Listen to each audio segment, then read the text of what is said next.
Bom, gente,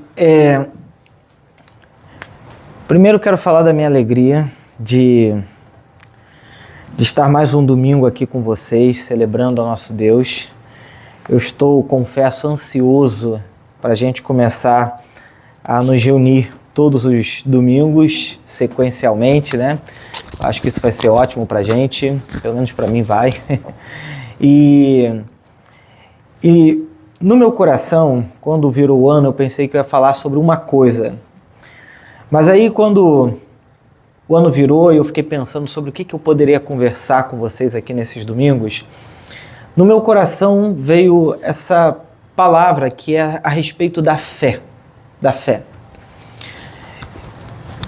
Não há vida perto de Deus sem fé. Não há vida perto de Deus sem fé.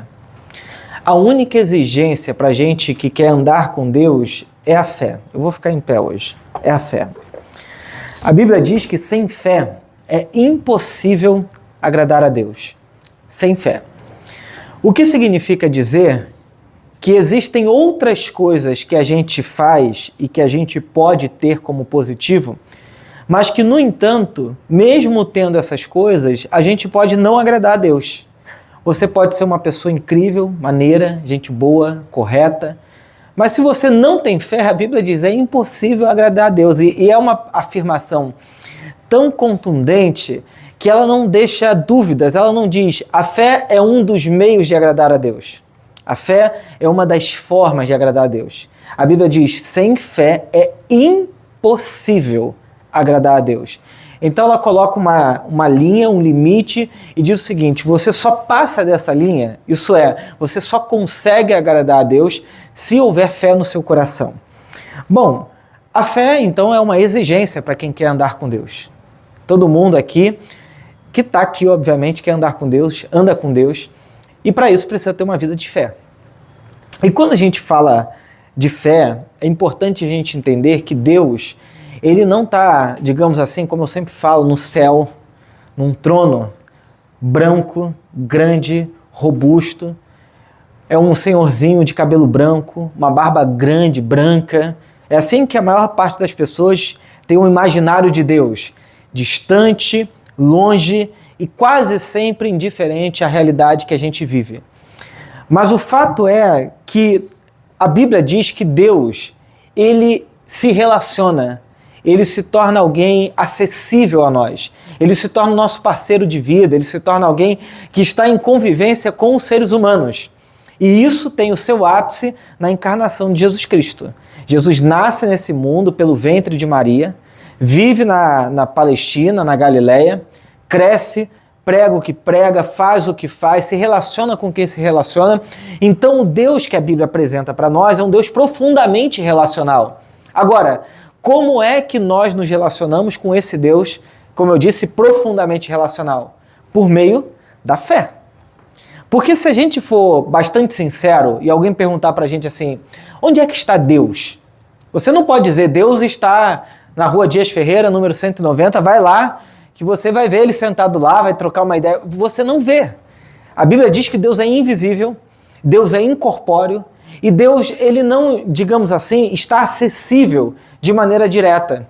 A gente consegue ver os astros, a gente consegue ver o oceano, mas quando se trata de Deus, a gente não consegue acessá-lo pela nossa racionalidade, a gente não consegue acessá-lo lendo um livro, a gente só acessa a essa relação com Deus por meio da fé. Então a fé é um meio fundamental para quem quer se relacionar com Deus. Fundamental. Se você não tiver fé, você não se relaciona com essa pessoa que nós chamamos de Deus. E aí é interessante que na história da igreja existem muitas percepções da fé. A fé, por exemplo, como um conjunto de doutrinas. Então muita gente vai falar sobre a fé metodista, batista, anglicana, luterana, Assembleia de Deus. Cada um tem a sua fé. Essa fé, na verdade, é um conjunto de regras, de pensamentos, de argumentações a respeito de quem é Deus. É uma maneira de entender a fé. A fé como um conjunto de doutrinas. Essa é uma fé credal. A fé que cada denominação crê da sua forma e da sua maneira. Existe uma fé que é uma crença. pessoa diz, eu acredito em Deus. Mas que Deus você acredita? A pessoa diz, eu acredito numa energia, numa força, na natureza. Então, como a gente fala em teologia, é uma fé sem objeto. Isso significa que é uma fé, é uma crença, mas não se sabe bem no que crer. É uma fé que tem um objetivo final meio indefinido. E nesse sentido, tem um autor chamado Jacques Ellul, que ele diz que a minha crença tem a ver com aquilo que eu acredito. A minha fé tem a ver com quem eu me relaciono. E por quê? Porque o conceito mais fundamental de fé tem a ver com relacionamento. Fé é uma confiança que eu deposito em uma pessoa. Então, por exemplo, hoje, combinei com Mazinho, combinei com Marina, falei, olha, vocês topam fazer a música na Viva e tal? E eles disseram, sim, eu topo. O que me garante que eles chegariam aqui para me apoiar e fazer a música com vocês aqui? Adorar a Deus junto com vocês. É a minha fé neles. É a minha confiança neles. E por que eu posso confiar neles? Porque eu tenho algumas informações anteriores que faz com que eles se tornem pessoas confiáveis para mim. No entanto, quando a gente fala de Deus, nós estamos falando da pessoa absolutamente confiável, que não muda. E não muda em relação ao quê? Essa é a grande questão que talvez muitos teólogos não se preocupem com ela. Como é que a gente sabe que nós podemos nos relacionar com Deus por meio da fé e a gente sabe que a gente vai ter uma resposta dessa relação com Ele? Porque Deus, Ele nos ama incondicionalmente. Então, Deus, Ele nunca nos rejeitará, Deus, Ele nunca nos abandonará e Deus nunca se tornará o nosso opositor. E por quê? Porque há um texto bíblico que diz que Deus amou o mundo de maneira mais radical possível. Deus amou o mundo de tal maneira. Então, o que faz Deus ser confiável, além de todos os seus atributos, é o seu amor por nós. Isso significa que Ele está, digamos assim, firme nessa decisão de nos amar. Por que eu posso confiar em Deus? Por que eu posso me colocar numa relação de confiabilidade com Deus? Porque Ele é alguém que nos ama, que me ama e que te ama radicalmente. Tendo colocado essas bases sobre a fé, é importante dizer que nós quase sempre, quando pensamos em fé, paramos nesse ponto que eu acabei de falar, sobre essa relação com Deus, onde Deus é confiável e nós entramos numa relação com Ele porque Ele não muda, o seu amor por nós não muda. No entanto, eu diria que é um segundo passo da fé, um segundo momento da fé, que é quando a gente não só crê em Deus, mas a gente se pergunta, Senhor, o que eu posso fazer contigo? Como é que eu posso viver contigo? Como é que eu posso ser seu parceiro nesse mundo? Esse segundo passo da fé, digamos assim, ele é tão importante quanto o primeiro.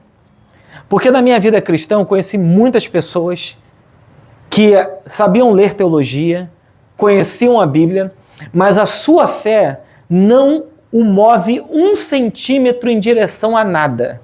São pessoas que não constroem nada, são pessoas que não mudam realidade nenhuma, nem a sua, nem de quem está ao seu redor.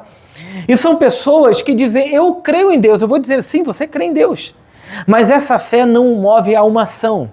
Essa fé não o move a trabalhar para a construção desse mundo, para a construção do seu próprio mundo, para a construção das realidades que estão ao nosso redor. E esse tipo de fé, ao meu ver, é uma fé fundamental para a vida.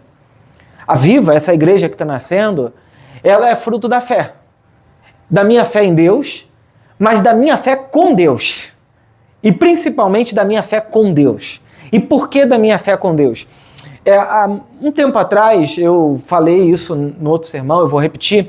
Eu estava numa angústia, muito preocupado, porque eu não queria viver mais um sistema de igreja do qual eu fazia parte. Eu achava que a coisa da itinerância não me fazia bem. E aquele ditado, né, os incomodados que se mudam, eu resolvi me mudar por conta disso. E eu falei, porque os pastores com quem eu me relacionava e quem eu admirava estavam há muitos anos na mesma igreja, trabalhando na mesma igreja, vendo o progresso daquela igreja local ali, e eu gostava muito dessa ideia. E aí eu fui orar, fiz 40 dias de jejum com a Lidiane, de jejum vegano, chique, né? Jejum vegano é chique. E aí nos últimos 3 dias eu falei, amor, não vou comer nada, vou ficar lá no morro orando e desço, subo de manhã e volto no final da tarde. Foi o que eu fiz, pegava os 4 litros de água, subia. Teve um dia que eu achei que ia desmaiar, no 3º dia quando eu subi, que deu uma tontura, apagou tudo. Falei, meu Deus, tô sozinho nesse lugar. Beleza, subi, porque era uma subida boa, assim, uns 30 minutinhos subindo num morro. E eu orei, orava, falava, meu Deus, fala comigo, eu preciso de uma resposta, eu não sei o que eu faço. E acreditem, depois de orar 40 dias, fazer 3 dias de jejum, sabe qual a resposta que eu tive? Nenhuma. 0. E eu doido, e eu já estava num ponto, gente, que se chegasse alguém com uma revelação falsa, eu ia acreditar. Chegasse alguém dizendo, ó, Deus me falou para te dizer isso, eu falava, agora, graças a Deus. Gente, ninguém, nem profeta de rua, nem aquelas pessoas mais esquisitas que você possa imaginar, ninguém teve uma palavra para mim. Eu falei, cara, o que está acontecendo?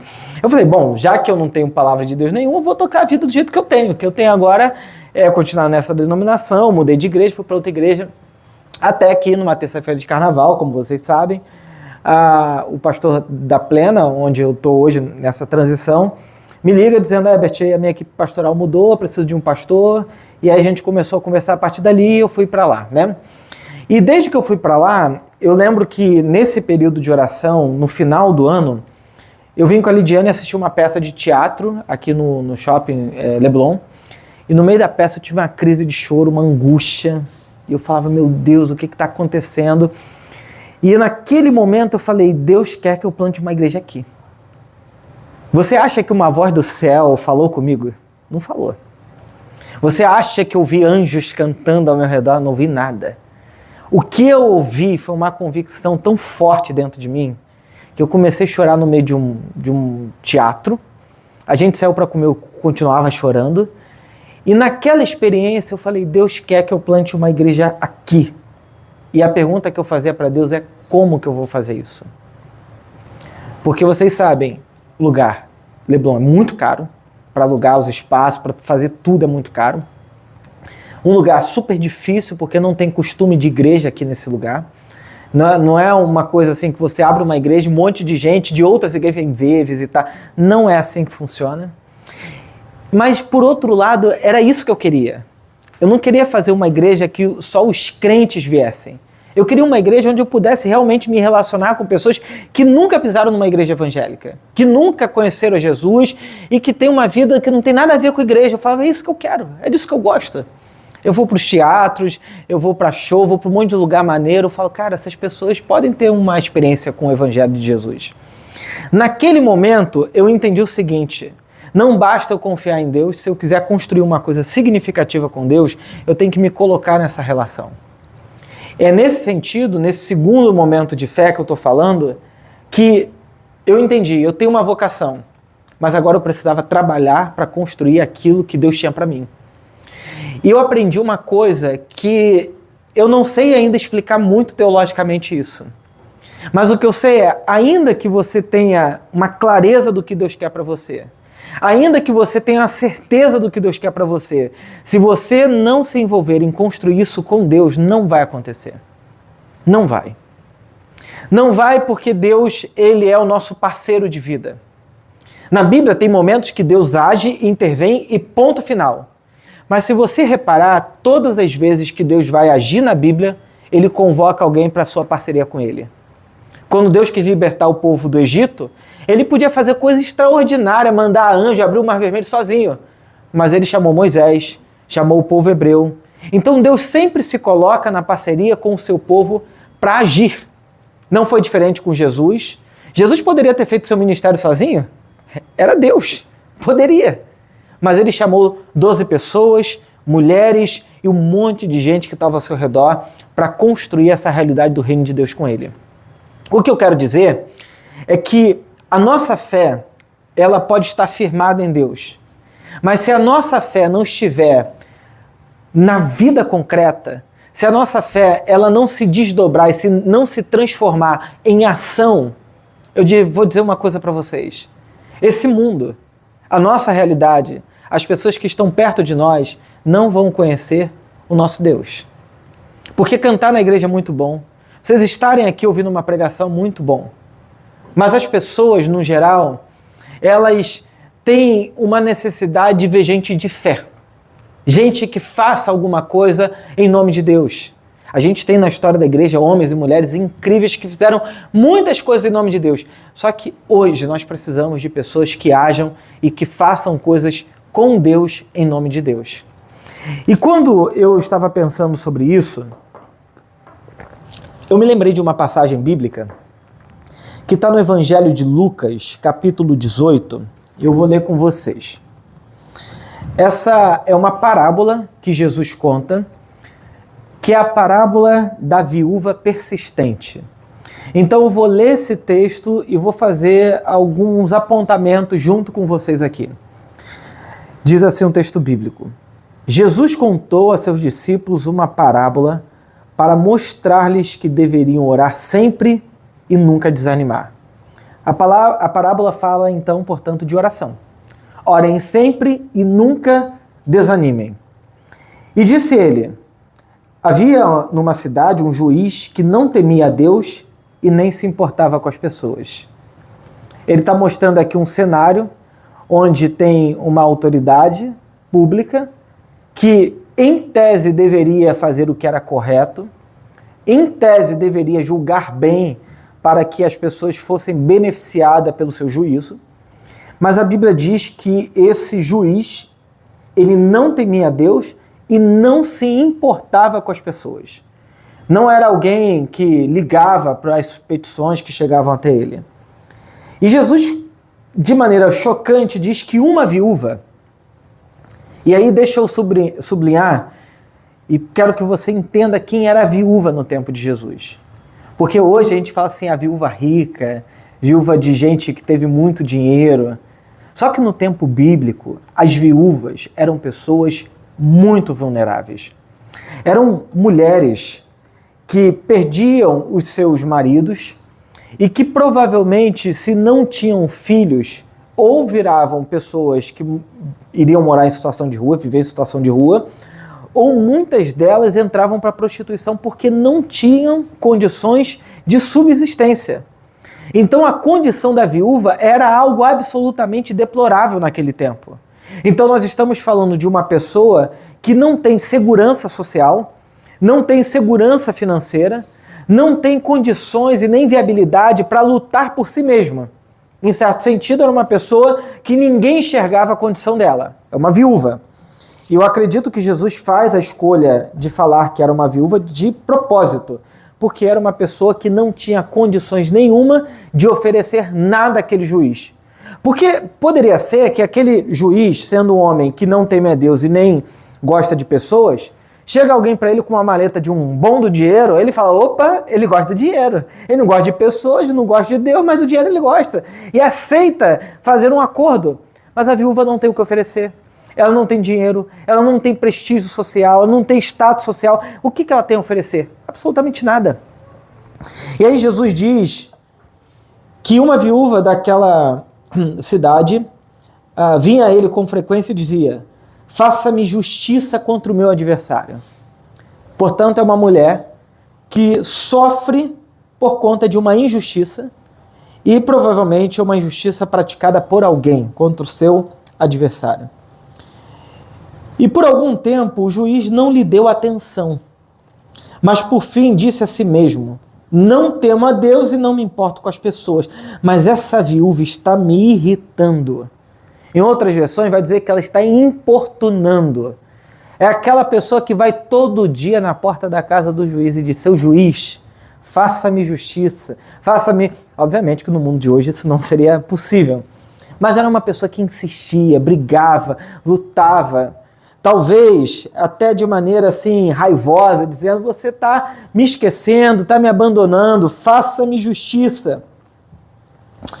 Pois bem, então o Senhor disse, mas essa viúva está me irritando, vou fazer justiça, pois assim deixará de me importunar. Então o que moveu ele?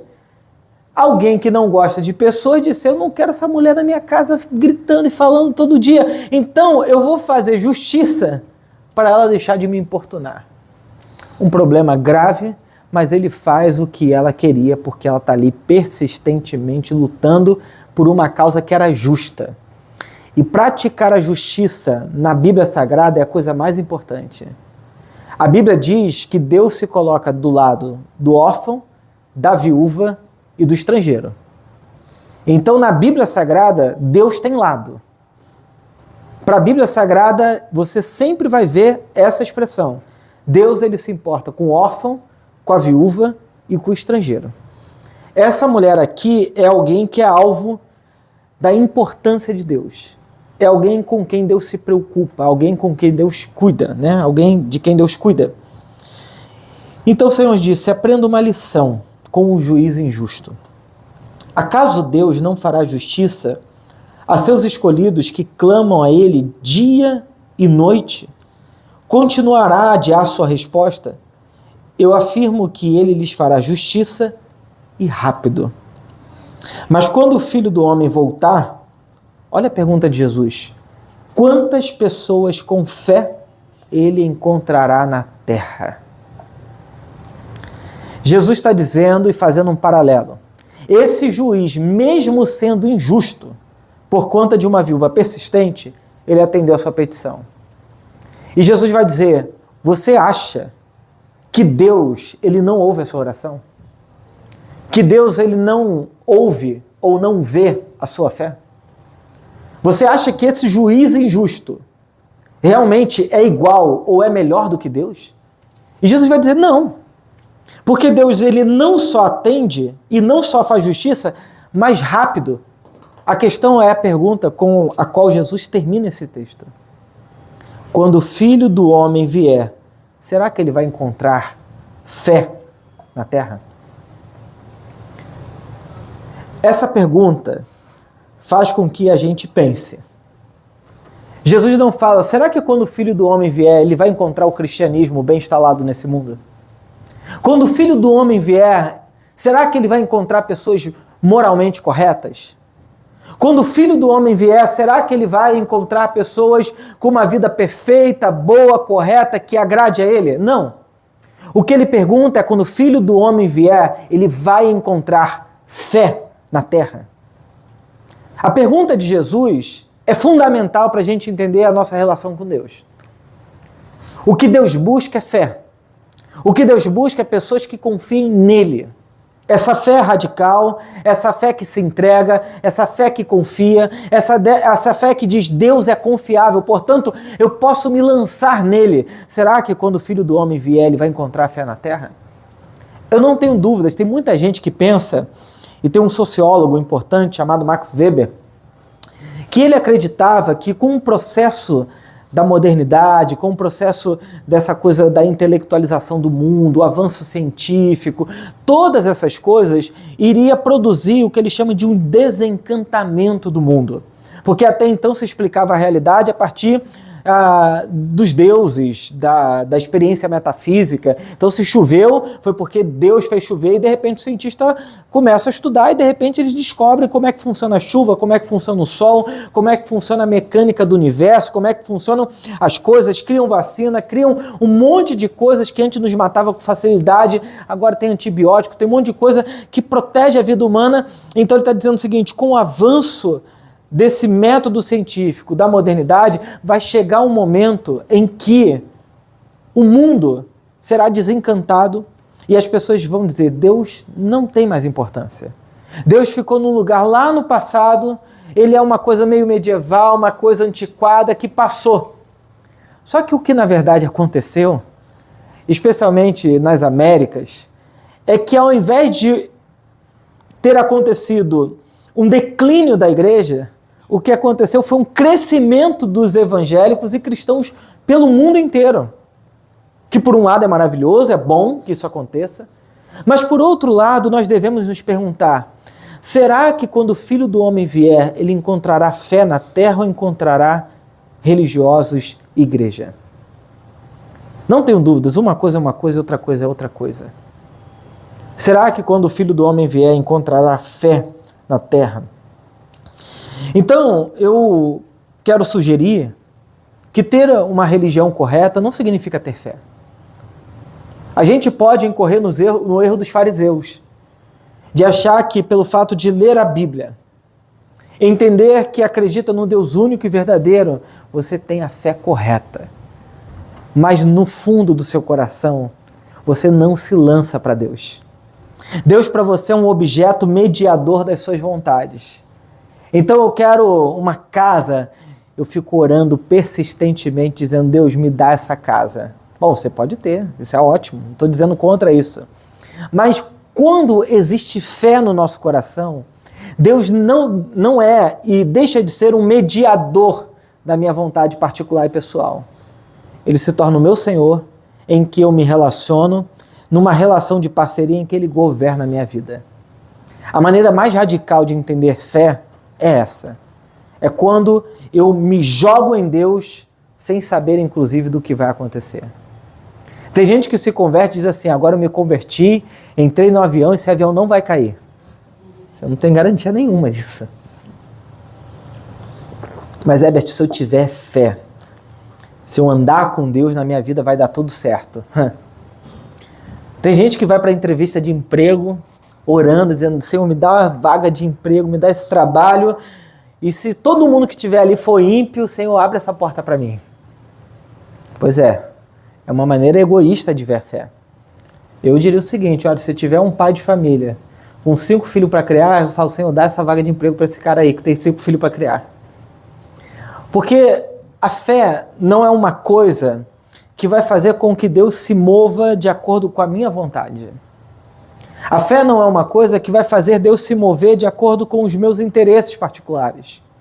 A fé é uma relação que nós estabelecemos com Deus. Essa relação muda a maneira como a gente enxerga o mundo, a realidade e as pessoas que estão ao nosso redor. E talvez você esteja se perguntando, Herbert, então o que é ter fé? Como é que eu tenho fé? E aí eu quero oferecer algumas respostas simples, mas que eu espero que fiquem aí no seu coração. A primeira resposta sobre como ter uma vida de fé é: você precisa aceitar andar com Deus. Aceitar andar com Deus. Faz muito tempo que Deus para mim não é uma pessoa que eu encontro no domingo. Há muito tempo. Quando eu me converti, o domingo realmente se tornou um momento muito especial da minha semana. Eu não vim de família cristã, na minha casa não tinha essas coisas de vida cristã, nada disso. Então realmente o domingo era um grande impacto, assim. Mazinho lembra, a igreja da qual a gente fazia parte, ela passou por um crescimento absurdo, né? Numa época assim, tinha muita gente, a música era muito boa, os cultos eram muito bons, era uma igreja, sei lá, tinha umas 2.000 pessoas, não sei, era bastante gente, né? Tinha muita gente. E então o domingo, para mim, sempre foi um dia muito marcante, muito especial. Mas tem alguns anos já que a minha fé parece que foi para um outro canto, assim, da minha existência, que agora a percepção que está no meu coração é de que todas as coisas estão permeadas, absolutamente permeadas por Deus. Não há uma coisa que eu faça longe de Deus ou fora de Deus. Tudo que nós fazemos em Deus, mergulhado nele. Você pode, inclusive, não ter consciência disso, mas nós fazemos isso em Deus. Eu vou falar uma heresia aqui daquelas terríveis. Quando eu peco, eu não peco fora de Deus. Quando eu dou uma melhorada, eu melhoro em Deus. É como se Deus, para mim, fosse um oceano no qual eu estou profundamente mergulhado. Deus não é alguma coisa que está fora de mim, Deus é alguma coisa que está comigo o tempo todo. A presença do Espírito Santo, a presença de Deus, ela está conosco o tempo todo. Foi isso que Jesus prometeu para a gente. Ele falou, eu vou para o Pai, mas eu enviarei outro e ele estará com vocês até o final da vida de vocês. Então saibam de uma coisa, Não há um único dia da vida de vocês em que Deus não esteja com vocês. Não há. Não há. Nenhum dia. No dia bom e no dia triste, no dia chuvoso, no dia de sol. A gente tende a colocar os nossos sentimentos no tempo. O tempo está feio, o tempo está triste. Nossa, hoje o tempo está bonito, né? A gente faz esse jogo. Mas, na verdade, tudo está permeado da graça de Deus. Então, quando eu digo aceite andar com Deus, você tem que entender o seguinte: essa jornada não começa com você. Essa jornada começa com Deus te chamando, como diriam os ortodoxos russos, para essa dança da Trindade. É Deus quem nos chama. É Deus quem abre o caminho para falar com a gente. É Deus quem abre o caminho para se relacionar com a gente. Então saiba de uma coisa, se no seu coração há um interesse por Deus, é porque primeiro Ele deu o passo em direção a você. Foi Ele que falou assim: Will, Ediane, Herbert, vem para perto de mim. Anda comigo. Só que Deus não faz isso com um grupinho de pessoas dentre todas as pessoas do planeta Terra. Deus está o tempo todo fazendo isso. Deus está o tempo todo o chamando a humanidade para Ele, dizendo: venham a mim, me percebam aqui. No dia bom, quando tem sol, quando tem chuva, a graça de Deus está ali o tempo todo falando: venham para perto de mim. Eu lembro que quando eu me batizei, não foi o dia que eu acreditei em Deus, no dia do batismo. A consciência de Deus já estava aparecendo dentro de mim. Eu já estava percebendo que Deus estava ali, permeando as coisas. Então, quando eu disse sim para Deus, eu já sabia que eu estava andando com Ele já tinha um tempo. Então, Deus Ele nos chama para essa dança. Mas, Herbert, tudo bem, eu estou permeado em Deus, estou nesse oceano, mas como que eu posso, de maneira ativa, viver uma relação com Deus? Bom, no teu café da manhã, quando você for fazer o seu café, eu amo café, não sei se você toma café, não sei se você acorda de manhã e toma uma Coca-Cola, abre uma latinha de Coca-Cola assim, toma, tem gente que toma. A Monique está desesperada ali. Abre uma latinha de Coca-Cola, ou vai em algum lugar, compra uma coxinha, igual quando era adolescente na escola, de manhã cedo. Não, eu nunca fiz isso, mas assim, tinha amigos que faziam uma Coca-Cola com uma coxinha, ketchup ainda, comia aquilo e dizia: nossa, que maravilha. 7h30 da manhã, terrível. Pois é, independente do que você faça, porque o evangelho não é sobre dieta, isso aí você tem que tratar com o teu nutricionista, com endócrino, procurar alguém. A questão é o seguinte: coloque Deus no seu café da manhã. Quando você colocar o seu café lá, você pode dizer assim: mas eu não sei nem o que dizer direito. Diga assim: Senhor, muito obrigado por esse dia. Senhor, entra e vai comigo nesse dia aqui, de hoje, que você está me dando. Abençoe meu dia. Me dê paciência quando você sabe que tem aquela reunião difícil no dia. Diga assim: Senhor, me ajuda a lidar com aquelas pessoas. Me dá paciência. É colocar Deus nas coisas mais básicas da sua vida. A gente às vezes quer colocar Deus em grandes momentos. Do tipo assim: aconteceu uma coisa extraordinária na minha vida, agora eu vou fazer um culto de ação de graças. Não faça das coisas ordinárias, cotidianas, um ato de graças a Deus. Quando você olhar para o seu prato e tiver comida, diga: Senhor, muito obrigado. Quando você olhar para a sua casa e tiver água para você tomar banho, para você beber, diga: Senhor, muito obrigado. Porque senão a gente fica achando que Deus só está nos grandes momentos da nossa vida. A gente só vai achar que Deus só está no dia do pódio, no dia do sucesso, no dia da formatura, no dia do diploma, no dia que você passa num concurso, nesse dia Deus está. Mas a verdade é que no dia a dia, Deus está ali. A questão é se você tem olhos para enxergar isso. Se você consegue perceber que Deus está nas coisas mais triviais do seu dia a dia. Você está cortando cebola, você diz: Senhor, obrigado porque você está aqui. Chorando. Mas não é por causa de Deus, é por causa da cebola. Chorando. Tenha comunhão com gente de fé. Essa é uma coisa importante. A gente estabelecer relacionamentos com pessoas de fé. Mas, Herbert, eu só vou ter relacionamento com gente de fé? Não faça isso. Porque nós não podemos cair nesses extremos. Então, só ando com gente de fé. Não faça isso. Mas você também precisa andar com gente de fé, porque são essas pessoas que no dia que você cair vai te levantar, que no dia que você estiver mal vai poder orar por você, vai poder te dar um conselho de Deus para você, para o seu coração. Então é muito importante que a gente tenha amizades espirituais. A vida cristã não é uma vida solitária, não é. Qualquer cristianismo que diga, fique na sua casa e viva com Deus sozinho, é estranho. É estranho. E, gente, eu sei que tem igrejas que são muito complicadas, mas eu não estou nem aí para essas igrejas, eu estou pensando na Viva. Tenha bons relacionamentos. Marque um futebol, sei lá. Eu estou para marcar isso com os homens, hein? Um futebol, um tênis, eu sei que nem todo mundo curte o tênis, mas gosta do caiaque. Ou pescaria. Pescaria é uma boa. Essa é uma boa. Se você tiver estômago para aguentar o barco balançando, é maravilhoso, né? Mas a gente precisa ter comunhão.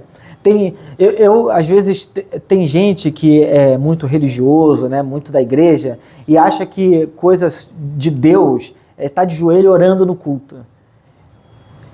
Gente, quando você está comendo uma pizza, aquilo é de Deus, é divino. Quando você está lá no Outback, no Pozi, que eu amo, né? Quando você está no Pozi comendo aquele polvo maravilhoso, aquilo é de Deus. Aí alguém pode dizer, pastor, você está tirando a sacralidade da oração? Eu vou falar, não. Eu estou santificando a pizza, o Pozi, o Outback, o Mama Jama. Então, na verdade, eu estou dizendo tudo que está permeado pela graça de Deus é santificado. Então, essa experiência de vida, essa experiência de fé é muito importante. Você tem que ouvir o Evangelho o tempo todo. Lendo a palavra de Deus, procurando o Evangelho, porque tem gente que lê a Bíblia para se acusar. Aí fica lendo a Bíblia dizendo, Deus está contra mim, Deus está chateado comigo. Aí ora, fica naquela morrinha de oração, culpa, pede perdão. Aí pede perdão, não se sente perdoado, fica, Senhor, me perdoa, me perdoa, me perdoa. Meu irmão e minha irmã, se você entender que o Evangelho é uma coisa que nos liberta da culpa e do medo, você entendeu tudo. Deus, ele não é um ser que está contra nós. E aí um ponto importante é que Deus, ele não só pede que nós confiemos nele, ele deposita essa confiança na gente. Deus confia em nós. Em que sentido Deus confia em nós? Pode parecer estranho isso que eu vou falar agora, mas a nossa fé em Deus é um movimento igual uma gangorra. Nós confiamos em Deus e ao mesmo tempo Deus fala assim, vem para perto de mim, deixa eu te dar algumas coisas para você fazer, eu confio em você também. Porque você acha que quando Deus chama Moisés, Deus não confia em Moisés? Alguém pode falar, não, mas é a soberania de Deus que fez tudo. Mas tem Moisés ali no meio do negócio. Tem o Herbert aqui, tem você, entendeu? Todo o processo que Deus te chama para fazer com ele, Deus te coloca nesse processo. E ele nos transforma durante esse processo. Então não há uma transformação passiva. Do tipo, se eu ficar na minha casa orando, Deus vai me transformar. Não vai. Você tem que estar trabalhando, tem que estar se relacionando com gente, tem que estar vendo quais são as suas potencialidades, os seus medos, aquilo que você vai precisar transformar. Você tem que estar nesse movimento para que Deus diga, isso não é bom, você tem que melhorar nisso aqui, você tem que ajustar aquilo ali, você tem que confiar mais em mim nesse sentido. Agora, se você ficar sozinho, você não vai ter essa experiência de fé. Por isso que eu entendo que Deus não é o nosso opositor. Deus é o nosso parceiro. Deus é o nosso amigo. Então, tudo que você faz com Deus, não tenha dúvidas. Ele está com você até o fim daquilo ali. Até o fim da sua vida. A nossa vida, ela só termina no dia que a gente morrer. Mas até para isso há uma esperança. Jesus falou, ainda que vocês morram, vocês viverão. Então, na verdade, a vida cristã é uma vida de triunfo nesse sentido. De triunfo sobre a morte. A fé cristã não é baseada na cruz do Calvário. A fé cristã é baseada no túmulo vazio. Porque se Jesus tivesse morrido e não tivesse ressuscitado, nós teríamos um grande mártir, que nós diríamos, esse homem foi incrível, mas não teria validade nenhuma. O que Jesus faz é incrível, porque ele ressuscita dos mortos e diz, se vocês confiarem em mim, ainda que vocês morram, vocês viverão. Então, sinceramente, O que há de empecilho para a nossa vida? O que pode, de fato, nos impedir a não ser você mesmo? A coisa que mais nos opõe a Deus é pensar que Deus está em oposição a nós. Se você entender que Deus está ao seu favor e Ele não é o seu opositor, você vai parar de viver a vida tentando agradar a Deus para que então você possa fazer alguma coisa. E você vai começar a entender, não, Deus não é o meu opositor. Deus não está contra nós. Deus é por nós o tempo todo. Isso é uma consciência da graça de Deus. Por isso que ter fé é ter coragem para viver essa vida, para enfrentar o dia a dia, para olhar para a nossa história de maneira graciosa, para parar de se culpar por um passado que às vezes ficou mal resolvido, para olhar para frente com toda a dignidade do mundo e dizendo o seguinte: se alguém poderia me acusar nessa vida, me perdoou, quem é que pode me condenar por alguma coisa nessa vida? Quem é que pode realmente dizer, você não pode isso, isso e aquilo? Quem é que pode? Se o Deus eterno, que nos conhece de dentro para fora, conhece a nossa história, não nos condena e não nos acusa, quem é que pode fazer isso? Ninguém. Então o que eu posso fazer diante disso? Viver a minha vida, com fé e com coragem. Como diz o Guimarães Rosa, o que a vida quer de nós é coragem. E se a gente não tem coragem para viver essa vida sem medo, e saibam de uma coisa, no dia que a gente perde o medo de Deus, a gente se liberta para viver de verdade. Gente, isso tem uma coisa que eu não tenho. Graças a Deus, é mais medo de Deus. Já tive muito. O que eu já vivi de culpa no meu coração, de medo, me sentindo vigiado, como se Deus estivesse à espreita me olhando, me sentindo condenado por isso, por aquilo. Hoje não. Hoje eu vivo assim, nessa libertação do Evangelho, dizendo, Deus não é o meu opositor. E se alguém um dia tentar dizer para mim que qualquer coisa que me diminua dessa condição de filho amado de Deus, eu vou dizer o seguinte, vai de reto, Satanás, em nome de Jesus Cristo. Essa é a verdadeira libertação.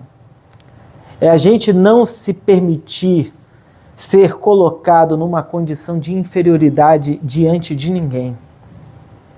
Eu não posso, como um líder religioso, diminuir a dignidade de ninguém que está aqui, por conta dos seus pecados, por conta dos seus medos, por conta das suas frustrações, por conta de erros. Não posso.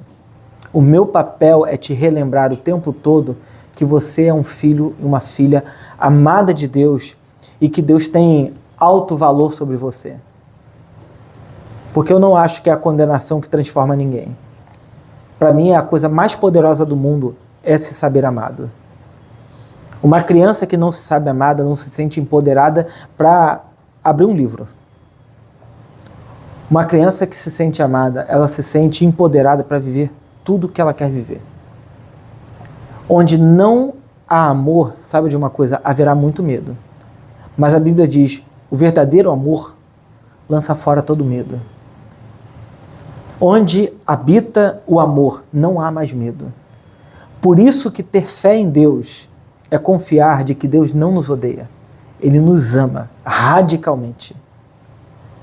É nessa confiança que eu vou dando os meus passos. Errantes, melhorantes, acertando, errando, pedindo desculpa, tropeçando, levantando. E vou viver assim até o final dos meus dias. Por quê?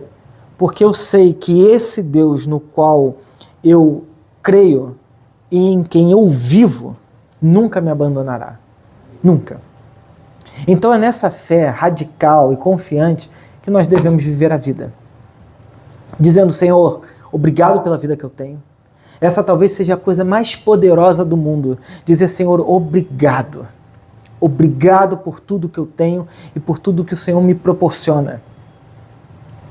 Obrigado. E a segunda coisa, Senhor, me ajuda a entender o que eu posso fazer contigo. A nossa fé não é uma fé passiva. Não é uma fé que me deixa sentado, lendo bons livros e pensando sobre o mundo. É uma fé ativa. É uma fé que pergunta, Senhor, o que eu estou construindo contigo? O que eu estou fazendo em parceria com o Senhor? O que nós estamos construindo juntos nesse mundo? Talvez seja o seu trabalho, talvez seja a sua família, talvez seja a sua profissão, talvez seja o seu futuro, não importa. Porque Deus não tem sonhos religiosos para a gente. Deus tem planos de vida para a gente. E Deus tem planos de vida e que é vida mesmo, vida boa. Eu não estou aqui dizendo assim, mas Herbert, então nada de ruim vai me acontecer. Não sou doido. Eu estou dizendo que até no dia que alguma coisa ruim lhe acontecer, saiba de uma coisa, Deus está conosco nesse dia. Eu acho que eu sou pastor há tempo suficiente para saber que crente morre, que crente fica doente, que crente passa por momentos de angústia de alma terríveis, que crente faz tudo o que qualquer pessoa faz. A grande diferença é saber que nós estamos em Deus. Deus é aquele que pega a gente pela mão e diz assim, levanta de novo, vamos continuar a jornada? Levanta de novo, vamos continuar a jornada? Se coloca de pé, vamos continuar a jornada? E então isso traz motivo para a vida, traz alegria, traz satisfação para o coração. Então a minha palavra aqui é para que você tenha fé, para que quando o Filho do Homem voltar, ele encontre você como alguém de fé, como alguém que disse, Senhor, eu vivi uma vida de fé, contigo, perto do Senhor, e obrigado por isso. Eu quero orar com vocês, eu vou chamar o Mazinho, meu amigo, para a gente...